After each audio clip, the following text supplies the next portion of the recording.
लोग डिस्कस करने वाले हैं effect of the positive vibration, अर्थात स्वीकारात्मक विचारधारा से उत्पन्न होने वाली वाइब्रेशन के बारे में। देखिए, हम लोग जहाँ भी है, जिस पोजीशन पे है, वो सब पॉजिटिव वाइब्रेशन का ही कारण होता है। हमारे पास दो तरह के वाइब्रेशन होता है, एक पॉजिटिव वाइब्रेशन और एक निगेटिव वाइब्रेशन। और यही कारण है कि पूरे संसार में इंसान दो रास्ते पे चलते हैं। या तो कोई इंसान नकारात्मक विचारधाराओं को सिलेक्ट कर लेता है तो वो नकारात्मक विचारधाराओं पे चल जाता है, that is called negative vibration. कुछ इंसान पॉजिटिव विचारधारा पे चल जाते हैं, उसको बोलते हैं पॉजिटिव वाइब्रेशन। और तो यही जो हम वे जो यूज कर रहे हैं लाइफ में, जो वे हम यूज कर रहे हैं, उसी वे के माध्यम से हम मंजिल पे पहुंचते हैं। जैसे अगर हमने पॉजिटिव वाइब्रेशन को कैच कर लिया और हमने अपने वे को पॉजिटिव वाइब्रेशन पे डाल दिया तो हमारा लक्ष्य जरूर ही पॉजिटिव होगा। जैसे let suppose we take the illustration, anybody wants to make the pilot. अगर वो पायलट बनना चाहता है तो वो क्या करता है, पढ़ता है, लिखता है, फिर पायलट के बारे में सोचता है। इट मीन्स की creation of the vibration for the purpose of the pilot. और वो पायलट के लिए तैयारी करता है, फिर पायलट वाले स्कूल नहीं जाता है, पायलट के ही टीचर से पढ़ता है। और सारे उसके घर वाले, उसके इंस्टीट्यूट वाले, उनके टीचर्स और उनके मन में खुद उनका बुक सब कुछ ये बताता है कि तुम पायलट बन सकते हो, पायलट बन सकते हो, पायलट बन सकते हो। और पायलट बनने के तरीके पे वो लोग डिस्कस करते हैं। पायलट बनने के तरीके को बार बार पढ़ते हैं, लिखते हैं, उस पर प्रैक्टिस करते हैं और अंत में पायलट बन जाते हैं। तो इसका मतलब क्या हो गया कि जब तक पायलट बनने वाले स्टूडेंट्स को जब positive vibration about the pilot नहीं मिल पाएगा तो वो पायलट नहीं बन पाएगा। अगर किसी को मान लिया जाए कि एमबीए करना है तो एमबीए के सराउंड्स में जाता है, उसका तैयारी करता है, फिर उस पर काम करता है, तो क्या होता है, क्रिएशन ऑफ द वाइब्रेशन होता है पॉजिटिव अबाउट द एमबीए। और फिर अंत में क्या हो जाता है, वो सक्सेस हो जाता है और एमबीए बन जाता है। कहने का मीनिंग, हमारे साथ जो वाइब्रेशन होगा वही वाइब्रेशन का रिजल्ट भी होगा। जो वाइब्रेशन होगा रिजल्ट भी उसी वाइब्रेशन का होगा। अगर मेरे साथ निगेटिव वाइब्रेशन है तो रिजल्ट भी निगेटिव वाइब्रेशन का ही होगा। अगर पॉजिटिव वाइब्रेशन है तो मेरे पास रिजल्ट भी पॉजिटिव वाइब्रेशन का होगा, क्योंकि हम उसी दिशा में काम करते हैं। अगर हम सोच रहे हैं कि हम इस मंजिल पे प्राप्त करना, हमें यह मंजिल प्राप्त करना है, तो हम उसी के बारे में सोचते हैं। तो creation of vibration by the way of thought हो रहा है, उसी के बारे में हम कुछ करते हैं। तो creation of vibration by the way of the work, उसी के बारे में हम स्टेप्स उठाते हैं, उसी के बारे में सब कुछ करते हैं। तो इसका मतलब हमारा स्ट्रॉन्ग पॉजिटिव वाइब्रेशन होते जा रहा है। और धीरे धीरे धीरे एक समय ऐसा आता है कि उस गोल के बारे में हमारा स्ट्रॉन्ग पॉजिटिव वाइब्रेशन क्रिएट हो जाता है और फिर हम सफलता की ओर अग्रसर हो जाते हैं और अंत में सफल भी हो जाते हैं। लेकिन निगेटिव अगर वाइब्रेशन की ओर हम बढ़ रहे हैं तो धीरे धीरे धीरे हमारे अंदर नकारात्मक विचारधारा उत्पन्न होती जाती है और अंत में हम नकारात्मक हो जाते हैं और किसी भी बात पे हम निगेटिव रिस्पॉन्स देते हैं। किसी भी बात पे हम निगेटिव रिस्पॉन्स देते हैं, किसी भी बात को हम निगेटिव तरीके, नकारात्मक ढंग से हम सोचते हैं। अगर पॉजिटिव भी वर्क होगा तो उसमें हम नकारात्मक ही क्लू निकालेंगे। जैसे अगर जिस पेरेंट्स के मन में नकारात्मक विचारधारा है, बैठा हुआ है पहले से, तो उसके बच्चे पढ़ेंगे भी तो वो क्या बोलेंगे कि पढ़ लिख करके क्या बनेगा।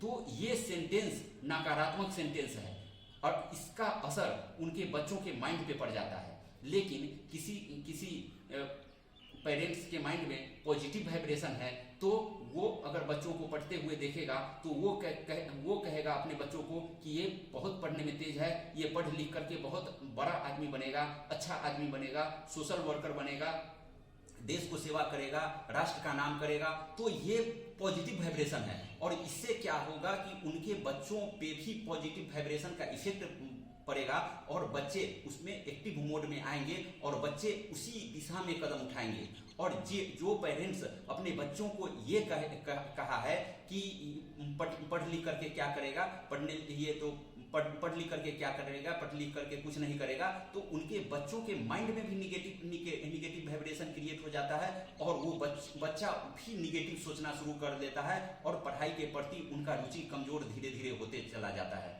और इसी तरह बच्चों पे इफेक्ट पड़ता है। हमारे भी लाइफ में अगर हम सो करके उठते हैं, अगर ये दिमाग में सोच लेते हैं कि आज का दिन तो ठीक नहीं है, तो सचमुच आज का दिन ठीक नहीं होता है, क्योंकि this is the negative vibration.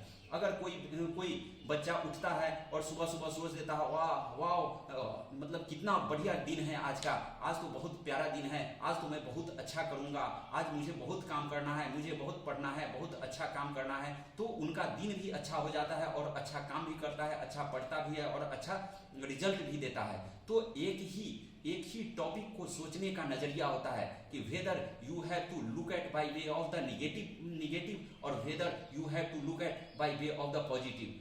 आप किसी भी चीज को नकारात्मक विचारधाराओं से देखते हैं या स्वीकारात्मक विचारधाराओं से देखते हैं, ये आप पे डिपेंड करता है। अगर हम पॉजिटिव विचारधाराओं से देखते हैं तो सचमुच हमारे साथ अच्छा ही होगा, और अगर निगेटिव विचारधाराओं से हम देखते हैं तो सचमुच मेरे साथ बुरा ही होगा।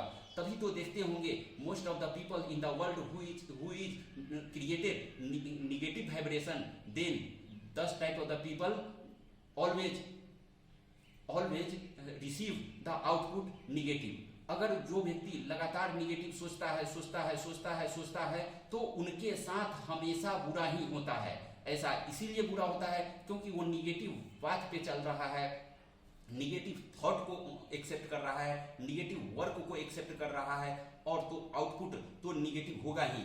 जैसे कंप्यूटर के भाषा में कहा गया है एक गार्बेज इन गार्बेज आउट, जैसा हम डालेंगे वैसा हमारा ही निकलेगा, जैसा हम इनपुट डालेंगे किसी भी चीज में आउटपुट वैसा ही निकलेगा। Let suppose we take the illustration कि सच एज हम खीर बना रहे हैं, अगर खीर में हमने किशमिश डाला है तो बना हुआ जो खीर होगा, रिजल्टेंट खीर होगा, उसमें किशमिश मिलेगा। अगर हमने काजू डाला है तो काजू ही निकलेगा, दूध डाला है तो दूध ही निकलेगा, राइस डाला है तो राइस ही निकलेगा। तो अगर हम खीर को बेटर बनाना चाहते हैं तो उसके इनपुट को बेटर करना पड़ेगा, रिजल्ट तो बेटर होगा ही। अगर हमको आउटपुट बेटर चाहिए तो हमें इनपुट भी बेटर चाहिए, हमें रिजल्ट बेटर चाहिए तो हमें उसके लिए मेहनत भी करना पड़ेगा और हमें पॉजिटिव वाइब्रेशन भी क्रिएट करना पड़ेगा। Most of the people unsuccess इसीलिए हो जाते हैं क्योंकि सक्सेस तो होना चाहते हैं, लेकिन सक्सेस होने के लिए जो तैयारी करना चाहिए और जो तैयारी की कीमत चुकाना चाहिए वो चुकाना नहीं चाहते हैं। सक्सेस तो सभी लोग होना चाहते हैं, लेकिन सक्सेस की कीमत चुकाना नहीं चाहते हैं, इसलिए ज्यादातर लोग अनसक्सेस हो जाते हैं और वो अपने विचारधाराओं को चेंज नहीं करते हैं, वे सकारात्मक विचारधाराओं को पकड़े हुए नहीं रहते हैं। थोड़ा भी कुछ हुआ नकारात्मक विचारधाराओं को एक्सेप्ट कर लेते हैं। और एक बात याद रखिए, सकारात्मक विचारधारा अर्थात पॉजिटिव थॉट्स को एग्जिस्ट में रखना बहुत मुश्किल है, लेकिन निगेटिव थॉट को एग्जिस्ट में रखना बिल्कुल आसान है। अगर आप 100 पॉजिटिव थॉट्स आप रखते हैं तो एक निगेटिव थॉट आपके 100 पॉजिटिव थॉट को हिला देगा। इसीलिए हमेशा जो पॉजिटिव थॉट करने वाले लोग हैं, जो पॉजिटिव पाथ पे चलने वाले लोग हैं, उनको हमेशा अवेयर रहना चाहिए, क्योंकि कभी भी उसको निगेटिव प्रभाव से दूरी बनाए रखना चाहिए। क्योंकि अगर कोई भी इंसान मान लीजिए कि 10 साल 20 साल मेहनत करता है, अनसक्सेस होता जाता है, बट वह नियर टू कंप्लीशन है, लेकिन वो मंजिल के बिल्कुल करीब है, लेकिन अगर एक निगेटिव वाइब्रेशन उसके फैमिली वाले दे देंगे, एक निगेटिव बात ऐसा बोल देंगे जिससे कि उसका दिमाग हिल जाएगा और वो पॉजिटिव पाथ को छोड़ करके फिर अपना पाथ चेंज कर देंगे। इसीलिए जो पॉजिटिव पाथ पे चलने वाले लोग हैं, जो अच्छे मंजिल की तलाश करने वाले लोग हैं, जो इस संसार में अच्छा कुछ करना चाहते हैं, अपने मंजिल को पाना चाहते हैं, उनको तो हमेशा पॉजिटिव वाइब्रेशन के साथ ही रहना चाहिए। कहीं भी उनके इंटरनल मेमोरी में कभी भी निगेटिव विचारधारा आना ही नहीं चाहिए, क्योंकि अगर निगेटिव विचारधारा आ गया तो हमारा पॉजिटिव वाइब्रेशन को वो तुरंत ही समाप्त कर देगा और इससे हमें असफलता लगेगा।